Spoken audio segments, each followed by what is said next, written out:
네, 정치권의 동향을 대기자의 시선으로 짚어보는 목요 정치클럽 기자 대기자 시간입니다. 오늘도 최병묵 전 TV조선 해설위원, 성한용 한겨레 신문 선임 기자 두 분과 함께하겠습니다. 어서 오십시오. 네, 안녕하세요. 네. 오늘은 최병묵 위원께서 발제해 오셨죠? 네, 어저께 갑자기 예고도 없이 국가안보실장이 자진 사퇴를 했다. 네. 이런 대통령실의 발표가 있었고요. 자, 그다음에 오늘은 국민의힘 하영재 의원에 대한 체포동의안이 국회 표결에 붙여져서 가결이 됐습니다. 이 두 가지 얘기를 해보기로 했습니다. 알겠습니다. 순서대로 사안별로 한번 짚어보겠습니다. 먼저 그 외교안보 총괄사령탑인 김성환 국가안보실장이 어제 사의를 표명했습니다. 전날 대통령실에서는 사퇴를 이제 부인을 했는데 하루 만에 다시 전격 사퇴를 해서 이 한미 정상회담이 이제 한 달도 남지 않았고 4월에 이제 국빈 방문을 앞두고 있는 상황이고 또 이제 전날까지 어쨌든 여러 가지 이제 사퇴에 부인을 하는 그런 배경들이 깔려 있는 상황에서 전격적으로 이루어졌다 이런 평가가 나오고 있습니다. 먼저 그 사의 표명의 배경을 두고 여러 이야기가 나오고 있는데 두 분의 말씀 들어볼까요? 예, 먼저. 그렇죠. 사실 대통령실의 이런 정도의 인사는 어떻게 기자들이 제대로 취재하는 것이 쉽지가 않습니다. 예를 들어서 오늘까지만 해도 어제 오전 상황은 이제 교체가 없다. 네. 이런 분위기에서 오후에 갑자기 바뀌었다고 하거든요.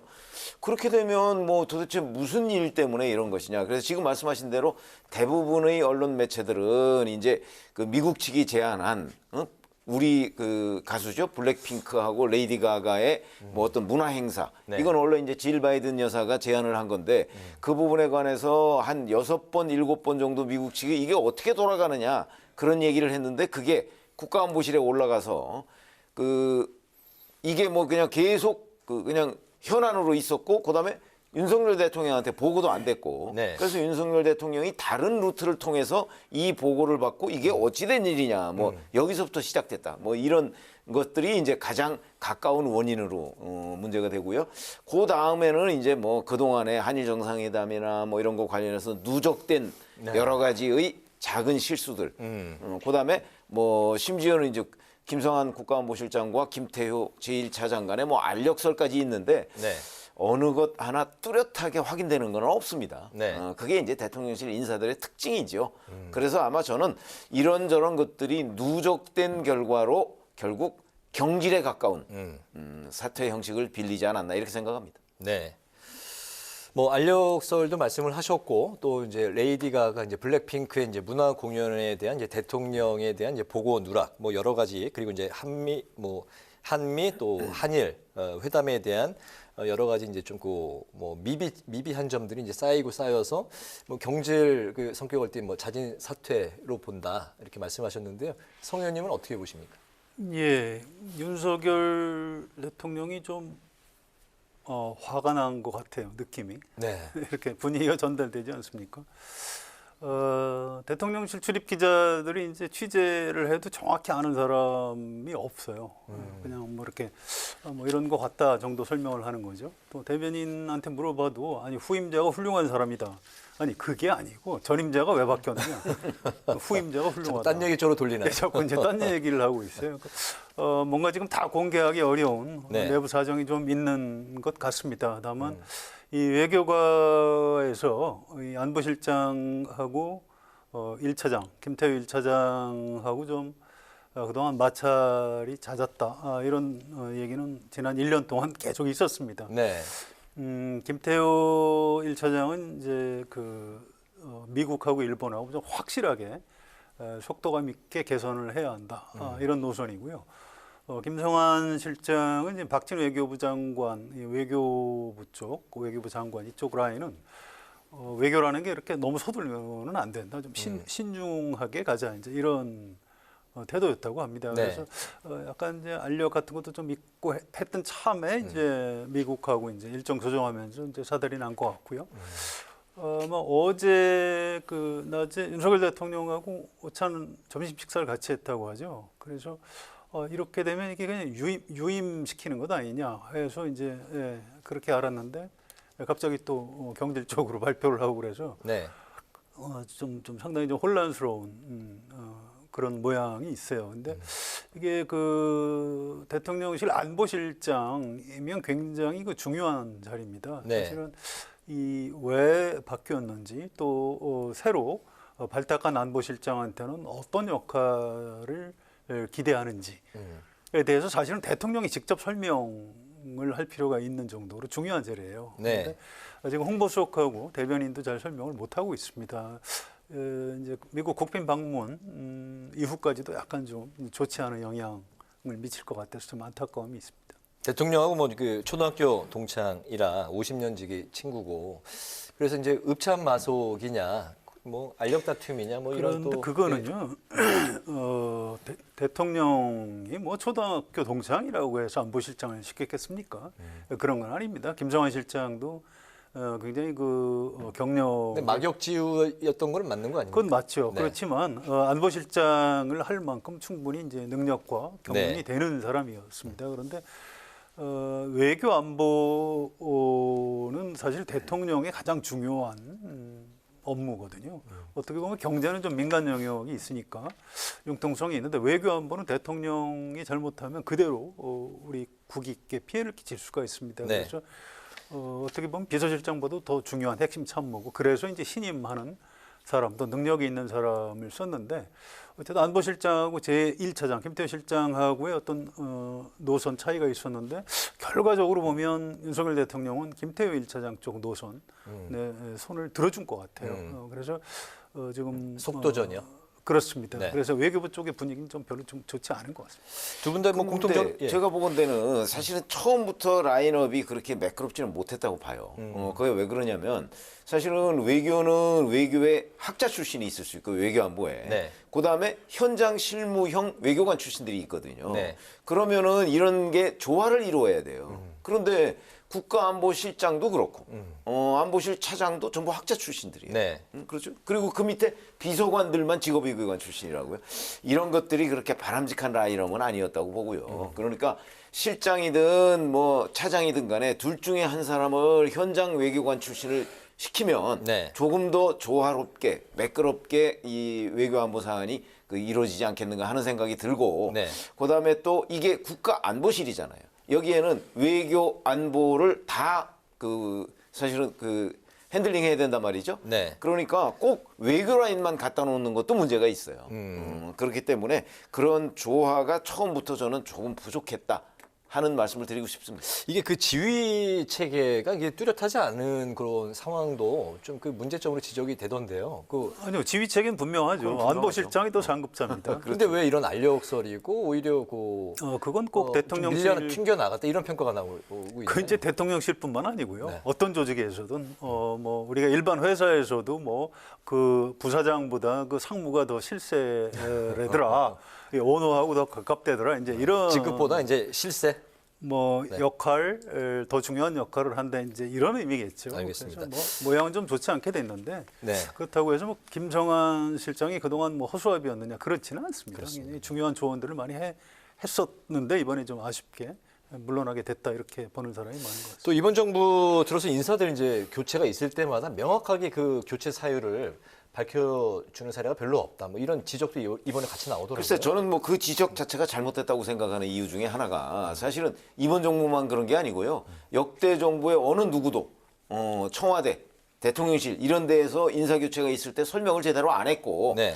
또 설명을 해도 그 말을 믿을 수가 없습니다. 뭐 대개 무슨 문제가 있어서 교체됐다는 게 아니고 네. 뭐 그동안의 피로가 누적돼서 뭐 대개 이런 식의 설명이잖아요. 그걸 믿지 않잖아요, 우리가. 그것처럼 청와대나 대통령실 이 이른바 구중심처에서 벌어지고 있는 그 네. 아주 내막 뭐 이런 것들은요. 네. 원래 설명이 잘 이루어지지도 않고 설명한다고 또 그걸 믿을 수도 없고 그냥 그렇게 넘어가는 경우가 태반이다. 저는 이렇게 인사 생각합니다. 교체에 대한 뭐 설명에 너무 그 의미 부여할 필요는 없다. 그렇게 뭐 좀 넘어가면 아쉬움은 되겠습니까? 있어요. 그러니까 굉장히 중요한 핵심 참모 또는 장관들은 대통령이 직접 국민한테 인사도 시키고 윤석열 대통령도 그렇게 하지 않았습니까? 네. 그런데 이제 이번에 갑자기 이제 안보실장은 굉장히 중요한 자리인데 뭐 좋습니다. 뭐 김성환 실장을 교체한 이유는 설명을 안 해도 좋은데 새 그 조태용 안보실장한테 어떤 역할을 기대한다 정도는 대통령이 뭐 직접 텔레비전 앞에 나오면 좋지만 그렇지 네. 않으면 대통령의 어떤 직접적인 코멘트 이런 것들이 좀 있었으면 좋겠어요. 지금 네. 그 얘기를 안 하다 보니까 여러 가지 좀 억측이 좀 더 많이 불거지는 것 같습니다. 네, 후임 그 조태영 이제 주미에 대해서 이제 말씀하셨는데 급히 불러들여서 이제 국가안보실장 자리에 앉히다 보니까 이 4월 방미 앞두고 이제 그 업무 공백이 생기는 거 아니야? 이런 우려도 나오고 있는데 거기에 같이 또 나오는 이야기가 이제 조태영 전 주미대사가 경기고 서울대 출신인 KS 라인 일명 이라고 이제 불리고 있는데 작년에 그 내각을 구성하면서 이제 KS 라인이 이제 좀 언급이 됐었습니다. 대통령 그 비서실장 김대기 실장도 같은 KS 라인, 또 박진 외교부 장관도 같은 KS 라인인데 거기다 이제 이번 정권 들어서 이제 서울대 법대 출신이 좀 많이 눈에 띄고 검사 출신을 너무 중요하는 거 아니냐. 그래서 인사 정책에 있어서 이제 스펙트럼이 좁고 너무 제한되고 편중적인 거 아니냐.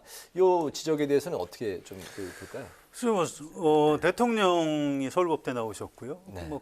아무래도 좀 아는 사람이실 가능성이 높은 거죠. 대통령제에서. 그래서 서울법대 편중이다. 이건 좀 비판의 일리가 있습니다. 네. 그런데 KS가 무슨 말인지 지금 아는 분이 별로 없을 거예요. 이게 경기고등학교, 과거에 이제 시험 보고 고등학교 입학을 할 때 경기고, 서울고, 경복고 뭐 대략 그런 순서였습니다. 물론 서울고나 경복고는 우리도 공부 잘했다 그렇지만 그래서 이제 이른바 경기고를 나오고 서울대를 나온 사람을 KS. 네. 우리나라 이제 공산품 중에 KS 마크라고 있었죠. 그래서 1등만 계속한 사람한테 이제 KS 마크다. 이제 이런 표현을 썼었는데 이 말을 아는 사람들이 지금 65세 이상입니다.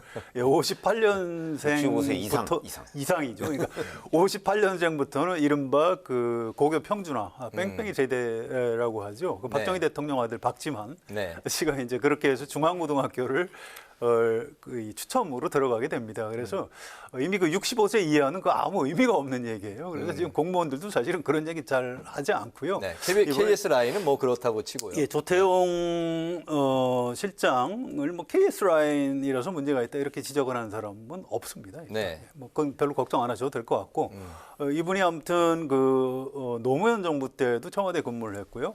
또 박근혜 정부에서 외교부 차관을 했을 겁니다. 그래서 외교관으로서 어떤 그 정치적인 편향성이 별로 없고 굉장히 실무적으로 좀 역량이 있는 분이라고 합니다. 그래서 이번에 윤석열 대통령이 발탁한 걸로 이해하고 있습니다. 네. 직업 외교관이죠. 조태용 주미대사는. 그리고 이제 업무의 연속성 말씀을 하셨는데 사실은 그 윤석열 대통령이 국빈 방문 미국 한다고 할 때요. 그 국빈 방문을 준비하는 거는 국가안보실, 외교부, 그다음에 주미대사관입니다. 근데 주미대사를 지금 현직이잖아요. 이렇기 때문에 저는 업무 연속성은 전혀 문제가 없고 아마 그 연속성을 고려해서 일부러 저는 그 조태용 대사를 지금 국가안보실장으로 그 이제 임용을 한 것 아닌가 이런 생각이 들어요. 그러니까 연속성의 문제는 전혀 없는 거죠. 어찌 보면 오히려 과거에 국가안보실 차장도 했었고, 그다음에 직업외교관 출신이고 현재 주미대사고 그러면 실제 외교 실무적으로는 지금 그 뭐 비교를 해서 안 되지만 뭐 김성한 실장이나 아니면 뭐 김태호 차장이나 이런 사람들보다 실무적으로는 훨씬 더 많이 알죠. 그렇기 때문에 국빈 방문 이 연속성하고는 아무 상관이 없는 것이고 다만 이제 서울법대 출신이 많고 뭐 이런 얘기들은 윤석열 대통령이 취임하면서부터 능력 위주의 인사 이런 얘기를 했어요. 그때 많은 사람들이 우려를 했죠. 저렇게 되면 이른바 뭐 상위권 대학 출신들이 대거 관직에 진출하는 것 아니냐. 실제 그런 경향이 있죠. 그런 경향이 있습니다. 그렇기 때문에 이거는 이제 윤석열 대통령이 어떤 그 정치적 부담 이런 걸 감수하면서 나는 능력 위주로 할 거야. 인재 발탁의 기준이 이렇게 된 거지. 사실은 이걸 조금 더 정치적으로 본다면 인재풀을 조금 폭넓게 기용을 할 필요가 있다. 저는 그렇게 생각합니다. 지금 그 최병국 의원 말씀이 전적으로 맞는 얘기입니다. 이게 정치 쪽에 그 비밀이 하나 있어요. 대통령이 항상 나는 능력 위주로 사람을 발탁하겠다 이렇게 선언을 해놓고 사실은 안배를 하는 겁니다. 학교도 좀 안배를 하고 또 남녀 성별 비율도 안배를 하고 또 출신 지역도 안배를 하는 겁니다. 그래야 발탁된 사람은 나는 능력에 의해서 발탁된 거다. 이렇게 어디 가서 자랑스럽게 얘기할 수 있는 거고요.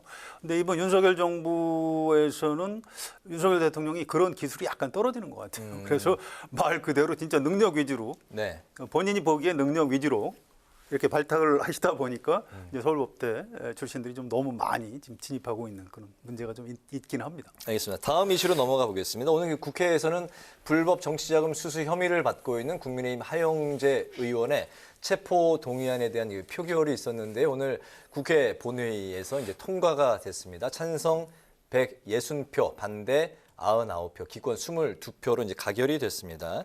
민주당 이제 상황으로 보면은 노웅래 의원, 이재명 대표가 이제 부결 상황이었기 때문에 민주당이 이제 내로남불 또 방탄 뭐 이런 이제 또 비판에 이제 직면하게 된 상황인데요. 뭐 오늘 그 가결 요 상황 어떻게 지켜보셨습니까? 뭐 잘 아시다시피 사실은 민주당과 국민의힘의 의석 차이가 워낙 크기 때문에 네. 이거는 거의 그냥 민주당 결정이다. 쉽게 얘기하면 이렇게 해도 별로 문제가 되지 않습니다. 거기다 이제 국민의힘이 국민의힘은 더군다나 찬성을 하겠다. 포기각서 50명이 있었죠. 뿐만 아니고 찬성을 하겠다. 뭐 권고적 당론이라고는 하지만 네네. 찬성을 하겠다고 이미 거의 선언을 해놓은 상태이기 때문에 국민의힘 의석은 115명이고 그래서 이제 한 뭐 110명 이 안팎 정도가 아마 참석을 했을 겁니다 오늘.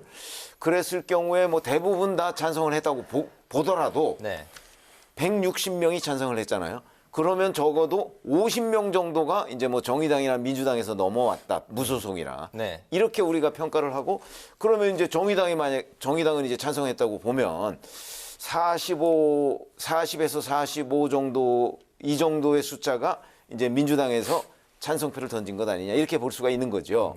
자, 그러면 이재명 대표나 노웅래 의원의 경우에는 노웅래 의원은 뭐 거의 완벽하게 반대를 했고요.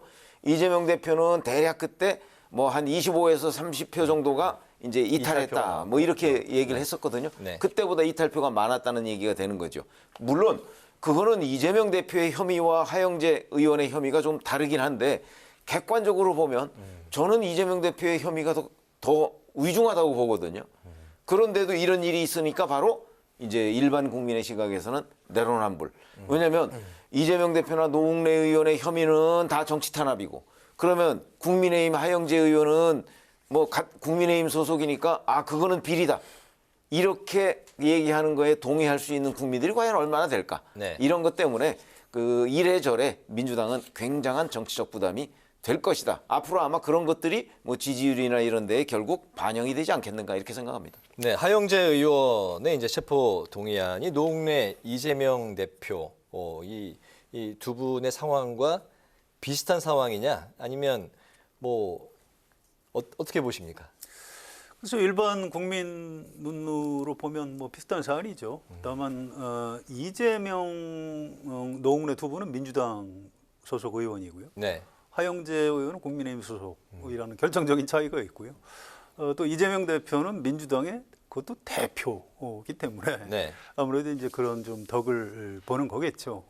그래서 민주당이 뭐 욕을 안 먹을 방법은 없습니다. 뭐 그런 거고요. 다만 이제 민주당 안에서 이걸 가지고 좀 이재명 대표에 대해서 내부적으로 좀 공격을 하는 목소리가 얼마나 있는가 이게 좀 궁금하긴 한데 모르겠습니다. 오늘 통과돼서 그런지 아직은 별 얘기 들리지 않습니다. 이제 내일부터 이재명 대표 사퇴를 요구했던 의원들이 뭐 방송이나 이런 데 나와서 뭐라고 얘기하는지 좀 얘기를 들어볼 필요는 있는 것 같습니다. 알겠습니다. 후속 또 이야기도 이제 뭐 나오는 상황들을 보고 또 이야기를 논의를 이어가기로 하고요.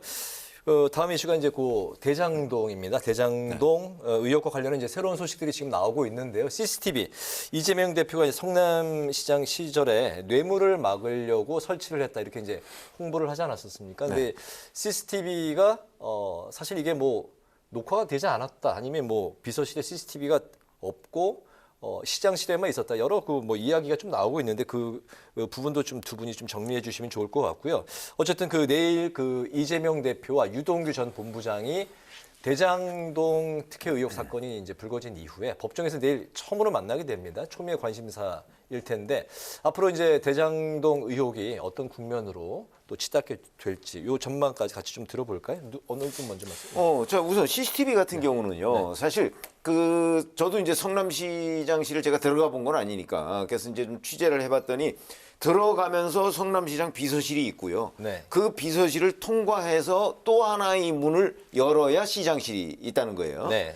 그런데 지금 그 확인해 본 바에 의하면 시장실에는 CCTV가 있어요. 그리고 그거는 작동이 된대요. 네. 그러니까 이재명 성남시장이 자, 내가 이만저만해서 여기다 CCTV를 달아서 이랬습니다 하는 거는 사실로 보여요. 그거는. 네. 그게 작동이 안 하는 건 아니고. 근데 어저께 있었던 재판은 정진상 전 실장 재판입니다. 네. 거기에서 이 CCTV는 정진상 실장 방에 CCTV가 있느냐 없느냐 또 있다면 작동되느냐 이거 문제거든요. 네. 거기에는 없다는 거거든요. 아, 비서실에는 없고. 비서실에는 없고 네. 그리고 대신 거기에는 정진상 실장 앉는 자리에 칸막이가 이렇게 있다고 합니다. 네. 칸막이가 있고 그러니까 이제 사실은 비서실에 이렇게 들어가면서 정진상 실장을 볼 수는 없는 거죠. 칸막이 뒤에 앉아 있으니까. 네. 그러니까 뭐 이게 그런데 거기에 CCTV는 없고 요런 차이가 있는 겁니다. 시장실에는 있고 시장 비서실에는 없고 네. 그런 거고요. 근데 보통 이제 뭐 뇌물은 그러면 시장한테 직접 주는 케이스도 있고 뭐 비서를 통해서 주는 그런 뭐 케이스로도 추측해볼 수 그렇게도 있는 이제 건가요? 할 수도 있고 네. 사실 CCTV라는 거는 늘 사각지대가 있게 마련입니다. 그렇죠? CCTV를 뭐 예를 들어서 한 5개를 달아놨다 그러면 사각지대가 없을 수 있는데 하나 다른 거잖아요. 네. 사각지대가 있을 수 있기 때문에 자, 그 CCTV가 있어서 뇌물을 받을 수 없다. 이거는 단순 논리고요. 네. 사실은 그걸 피해서 얼마든지 그거는 뭐 가능한 얘기이기 때문에 그 CCTV와 뭐 뇌물을 주고받았다는 거에 이 밀접성은 저는 뭐 별로 없다고 봅니다. CCTV는 이제 그 정도로 이제 뭐 말씀을 듣도록 하고 대장동 이제 뭐 그리고 내일 예. 재판은 네. 대장동 관련 재판이 아니에요. 이재명 대표의 선거법 위반 재판이거든요. 네. 거기에 이제 유동규 씨가 증인으로 나오는 건데 지금 선거법 위반 재판은 두 가지입니다. 백현동 문제하고 김문기 씨죠. 네. 백현동 문제는 유동규 씨가 잘 몰라요. 근데 김문기 씨를 아느냐 모르느냐는 걸로 네. 내일 증언석에 서는 거거든요. 그러니까 아마 내일은 대장동과 관련 없고 네. 김문기 씨를 이제 아느냐 모르느냐는 문제를 가지고 유동규 씨가 이제 사실은 뭐 지난 호주 뉴질랜드 출장에서 이랬습니다. 이런 얘기들을 주로 할 겁니다. 같이 근데 골프 치고. 아마 분위기로 올 때는 네. 두 사람이 거의 눈도 안 마주치지 않을까. 저는 이렇게 예상을 합니다. 알겠습니다. 네. 그래서 뭐 CCTV 공방이든 뭐 김문기 씨를 알았냐 몰랐냐 이런 공방이든 이거 이제 법원에서 판사가 최종적으로 사실관계를 정리를 해야 될 겁니다. 네. 그래서 지금 양쪽 주장만 가지고 뭐 어느 쪽이 옳다 이렇게 결판이 안 날 거예요. 그러니까 이건 좀 시간이 많이 걸리는 거고요. 다만 이재명 대표로서는 어쨌든 텔레비전에 또 비칠 거 아닙니까? 들어갈 때 기자들이 물어볼 테고 나올 때 또 뭐 왜 아까 그렇게 말씀하셨느냐 왜 뭐 이제 이런 거를 또 물어보면 답변을 해야 되고 네. 이 상황 자체가 아마 굉장히 좀 곤혹스러울 겁니다. 그래서 이제 이재명 대표의 이런 사법 리스크 때문에 작년 8월 전당대회 때 대표를 만류했던 민주당 의원들이 이제 바로 이런 장면을 만들고 싶지 않아서 그때 만류를 했었던 거고요. 아무튼 그분들 예상대로 지금 이게 벌어지고 있는 거죠. 그런데 이재명 대표가 대표직에서 물러나느냐는 문제는 이 사법 리스크하고 직접 관계는 없습니다. 이건 최종 결론이 날 때까지는 시간이 많이 걸리기 때문에 네. 이런 거 과정들을 통해서 이재명 대표하고 민주당의 지지도가 어느 방향으로 움직이느냐 여기에 따라서 이재명 대표의 정치적인 운명이 걸려 있다. 그래서 지금 이재명 대표가 겪고 있는 거는 사법 리스크가 아니고 정치 리스크 또는 총선 리스크 이렇게 표현하는 게 더 옳지 않나 이런 생각입니다. 알겠습니다. 이재명 대표가 이제 그 유동규 전 본부장의 같이 이제 그 마주하는 장면이 내일 또 언론을 많이 장식할 것 같은데요. 예. 오늘 그 마지막 이슈는 한상혁 방송통신위원장 관련 이야기입니다. 어제 그 TV조선 재승인 심사 과정에서 점수 조작에 관한 그 의혹을 받고 이제 어제 밤늦게 과연 이제 그 어떻게 이제 그 신병에 대한 처리가 될지 추미애 관심사였는데 결국 이제 구속영장이 이제 기각이 됐습니다. 의혹은 이제 측근을 심사위원으로 두고 점수를 이제 깎았고 4년으로 할 수 있는데 재승인을 3년으로 했고 여러 가지 이제 좀 관련한 그 의혹이 있었는데요. 법원이 이렇게 이제 기각을 결정한 이유를 두 분은 이제 어떻게 보고 계시고 과연 이번 그 기각 결정이 적절하다고 보시는지 좀 들어보겠습니다. 글쎄 이건 뭐 판사가 직접 밝혔어요. 그래서 조금만 읽어드릴까요? 네. 주요 혐의에 대해서 다툼의 여지가 있다. 이렇게 얘기를 했고요. 지금 구속시키면 피의자의 방어권을 지나치게 제한하는 것이다. 네. 또 지금까지 수집된 증거가 많고 뭐 그렇기 때문에 피의자가 자기 방어권을 그런 차원을 넘어서 무슨 증거를 인멸하거나 도망가거나 그럴 것 같지 않다. 그래서 기각한다. 뭐 어떻게 보면 지극히 당연한 얘기입니다. 네. 근데 이게요. 그렇다고 영장이 기각된 것이 무죄 판결 받은 건 아닙니다. 불구속 기소가 이제 뭐 전망이 당연하죠. 되고 있습니다. 검찰에서 구속영장 청구까지 했는데 기소 안 하겠습니까? 네. 100% 기소하는 거고요. 결국 한상혁 위원장의 유무죄 이거는 나중에 법원 재판에 의해서 가려질 것이다. 이렇게 보는 게 상식적입니다. 네. 제가 보기에는 검찰 수사가 좀 미흡했다고 보는 것이 왜냐하면 방송통신위원회의 국장 구속됐죠, 과장 구속됐죠. 그다음에 이 재승인 심사위원장 구속됐습니다. 근데 이 사람들이 결정적인 증언을 안 하고 있어요. 그러니까 자기들이 TV조선 재승인 점수를 조작했는데 네. 이 조작한 것이 한상혁 위원장의 지시로 조작했다. 이 진술을 검찰이 못 받아낸 겁니다. 네. 그런데 한상혁 위원장은 자기는 그걸 보고받지 못했다고 전면 부인하고 있거든요. 그러니까 당연히 방어권 문제가 나올 수밖에 없죠. 그러니까 제가 보건대는 저는 그냥 상식적으로 보면 방송통신위원회 국장이 TV조선 재승인 점수를 왜 조작하겠습니까? 지시 없이는 전 조작 안 했을 거라고 보거든요. 네. 그러나 그거는 저의 관측이고 이게 검찰 수사에서 드러나야 돼요. 근데 그게 저는 안 드러났다고 봐요. 네. 그게 그 구속영장 청구서에 없습니다. 그렇기 때문에 수사 자체가 미흡했고 네. 아마 검찰이 이 부분을 보완 수사를 해서 저는 구속영장을 재청구할 것이다. 이렇게 봅니다. 아, 구속영장을 다시 청구할 다시 거죠. 청구할 것으로 봅니다. 알겠습니다. 구속영장 하신 말씀 이게요. 근데 이건 좀 다른 차원에서 검찰이 네. 조금 신중할 필요는 있어요. 물론 검찰이라는 게 수사권을 가지고 있으니까 뭐 여러 가지 혐의를 걸어서 뭐 기소할 수 있고 영장 청구할 수 있는데 굉장히 좀 고위 공무원입니다. 그래서 정책적 판단에 대해서 다 이렇게 어떤 사법적인 잣대를 들이대는 게 과연 이게 온당한 일인지 그 부분에 좀 의문이 있어요. 저도 이제 사실관계를 정확히 모르기 때문에 단정적으로 말은 할 수 없습니다만 이거 그냥 기소해서 법원에서 사실관계를 가리면 되거든요. 네. 검찰이 좀 구속영장 재청구는 좀 안 하는 것도 좋지 않나 이런 생각입니다. 알겠습니다. 두 분의 의견을 들어봤고 이제 한상혁 방통위원장의 신병과 관련한 앞으로 이제 법원의 판단 또 이제 검찰의 앞으로 이제 행위 뭐 이런 거는 이제 또 계속 이어질 것으로 전망이 되니까 그때 또 관련해서 이야기를 나눠보겠습니다.